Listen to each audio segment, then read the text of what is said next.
Hello दोस्तों, आज का जो हमारा टॉपिक है वो आपको क्लियरली ये डिफ़ाइन कर देगा कि आप अपने सिंपल मेथड से जो एप्टीट्यूड में आप सॉल्व करते समय जो मेथड अप्लाई करते हैं उससे आप माइंड को स्ट्रॉन्ग कर रहे हैं या फिर ब्रेन को स्ट्रॉन्ग कर रहे हैं।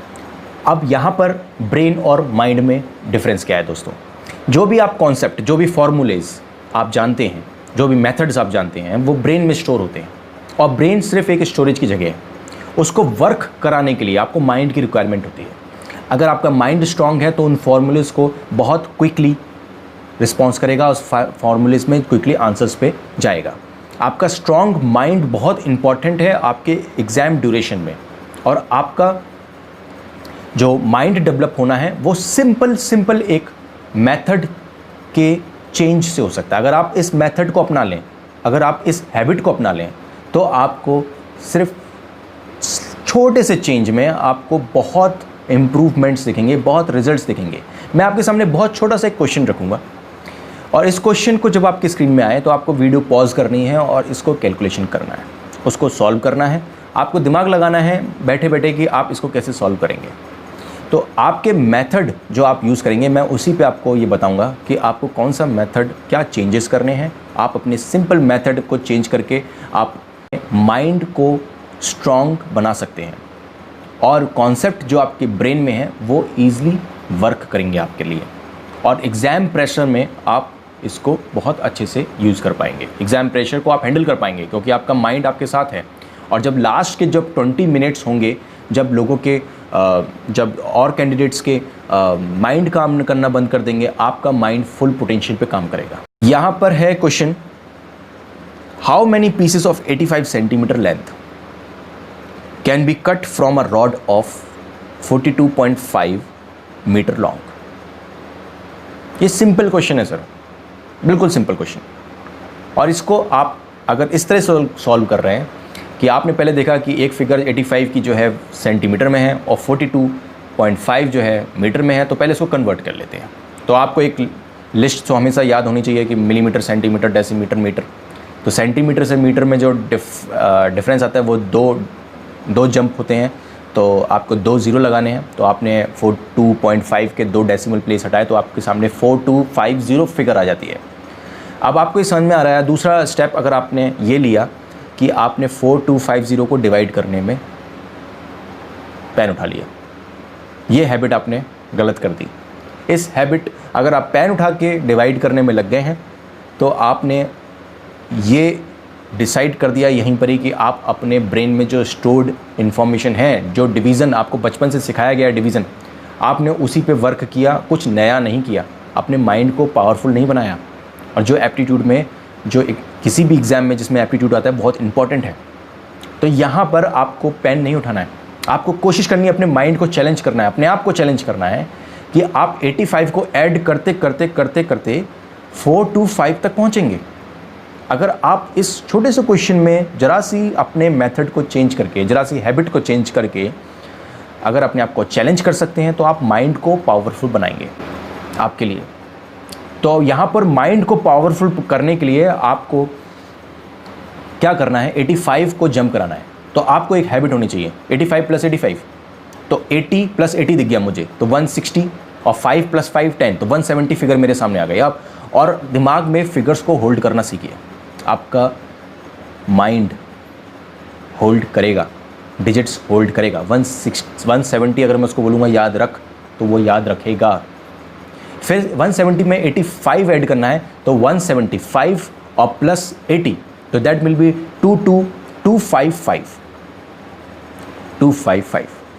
अब अगर मैं उसको बोल रहा हूँ अपने माइंड को कि 255 को होल्ड रख, तो इसमें अब हम ऐड करेंगे फिर से 85, तो 255, 260, मैंने 5 ऐड किया और फिर 80 ऐड किया तो 340 आता है।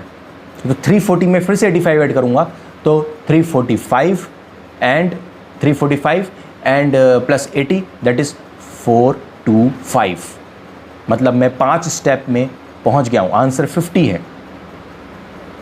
तो यहाँ पर बेसिकली आपने अपने चैलेंज लिया और अपने माइंड को पावरफुल बनाया।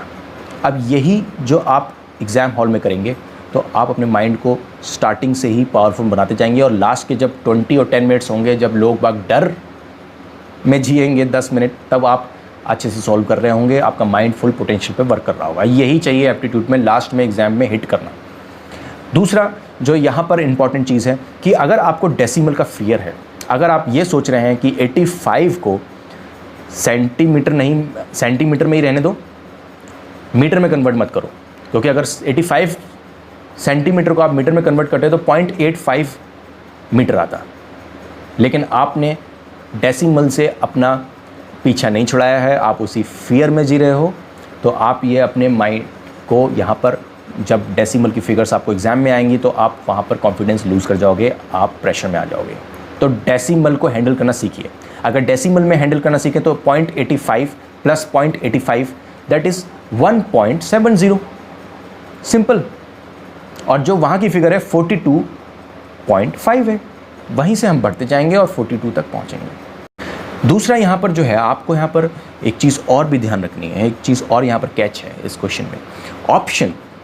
क्योंकि मैं आने वाले वीडियो में आगे बनाऊंगा जो मैं वीडियो, उसमें ये भी बताऊंगा कि ऑप्शंस जो हैं वो कितना इंपॉर्टेंट रोल प्ले करते हैं आपके लिए। तो ऑप्शन के लिए आप हमेशा देखिए कि जब आप 85 जब मैं ऐड कर रहा था 85 प्लस 85 170, फिर 170 के बाद 255 आया, फिर 340 आया, फिर 425 आया। यहाँ पर मूव करते करते मुझे थोड़ा सा ऑप्शंस में भी नज़र डालती रहनी है, और मेरे क्वेश्चन की रीडिंग जब भी पूरी होगी जब मैं ऑप्शंस को पढ़ूंगा। अब यहाँ पर जब ऑप्शंस देखे आएंगे तो नन ऑफ दीज हुआ है, तो हम यहाँ पर रिवर्स नहीं कर सकते हैं। मतलब कई लोगों को आपने देखा होगा कि ऑप्शन से ही आंसर निकाल लेते हैं, ऑप्शंस को पुट करते जाते हैं और आंसर निकाल लेते हैं।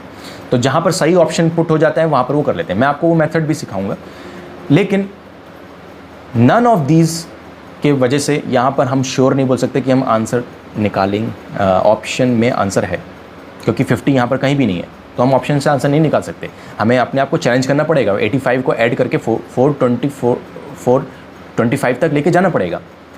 पर अगर आप ऐड करते करते थोड़ा सा हिंट देखें तो आप इस तरीके से भी अपने आप को चैलेंज करो कि अगर आपने 3 टाइम करा तो कितना आंसर आ रहा था, 85 प्लस 85, क्योंकि 30 ऑप्शन में है तो मैं 3 लगा रहा हूँ, तो ये तो आंसर नहीं था।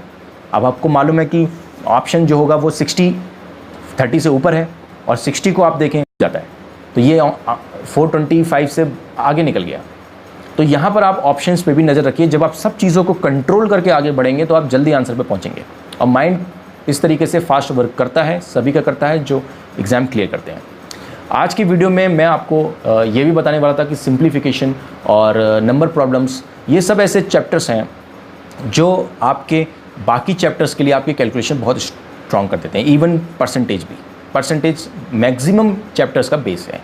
तो इन क्वेश्चंस को जब भी आप लगाएं, आप अपने मेथड्स में आप अपने मेथड में हमेशा चैलेंज करें अपने माइंड को।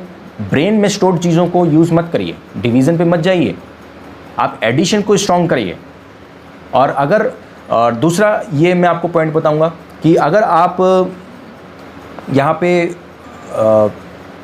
प्रैक्टिस करना चाहते हैं कि कैसे, तो आप 2 डिजिट तक की प्रैक्टिस कर लीजिए। मतलब कि 10 से लेकर 99 नंबर तक आप जब भी बेड पे सोने जाएं, या फिर आप कभी मॉर्निंग में उठें, वॉक पे जा रहे हैं, तो आप अपने आप को 5 नंबर दीजिए जो कि 2 डिजिट के हों। जैसे कि 42 दे दिया, जैसे 64 दे दिया, जैसे कि 79 दे दिया, और इनके 5 मल्टीपल्स को चैलेंज करो कि मैं इसके 5 मल्टीपल्स निकालूंगा।